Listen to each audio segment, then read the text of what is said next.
आता राजकीय घडामोडींचा वेगवान आढावा घेऊयात।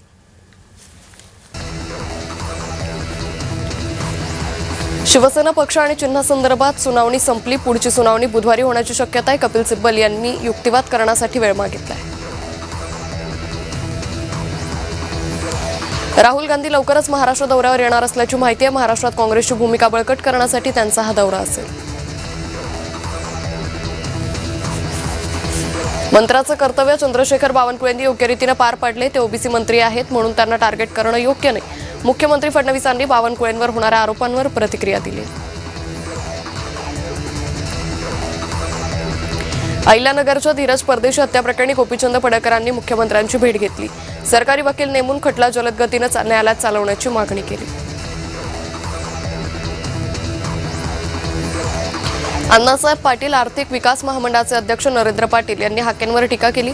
लक्ष्मण हाकेंच्या पोटात का दुखतंय माहित नाही असं ते म्हणाले।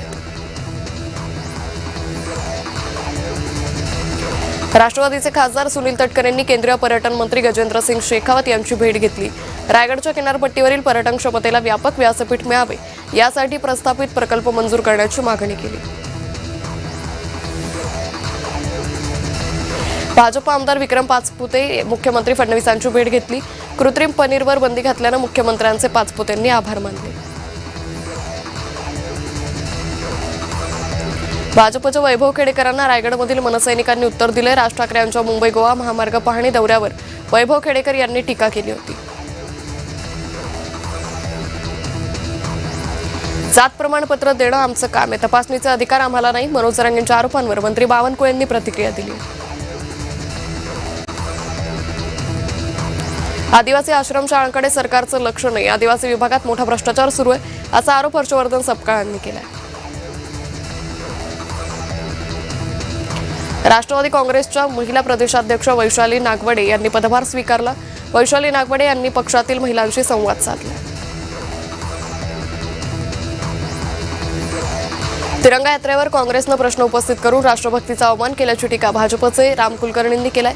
या प्रकरणी काँग्रेस प्रदेशाध्यक्ष हर्षवर्धन सपकाळ यांनी माफी मागावी अशी मागणी कुलकर्णींनी केली आहे।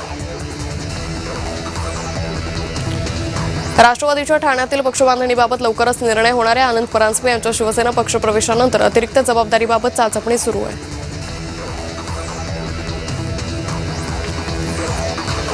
राज्यातील सर्व आश्रमशाळांची त्रयस्थ संस्थेकडून तपासणी केली जाईल अशी माहिती आदिवासी विकास मंत्री अशोक उईके यांनी दिली। गडचिरोलीतील आश्रमशाळेत घडलेल्या घटनेवरून सरकारनं कठोर पावलं उचलण्यास सुरुवात केली आहे। मंत्री गुलाबराव पाटील यांनी नगरसेवकांना वृक्षारोपणासोबतच प्रभागातील नागरिकांशी संपर्क वाढवण्याचा सल्ला दिलाय। त्यामुळे नागरिकांच्या समस्या जाणून घेता येतील आणि संपर्कही वाढेल असं त्यांनी सांगितलंय। संजय राऊतांनी भाजपावर हल्लाबोल केलाय। भाजपनं कसला विकास केला, नक्षलवाद संपवला तो उद्योगपतींसाठी असं राऊत म्हणाले।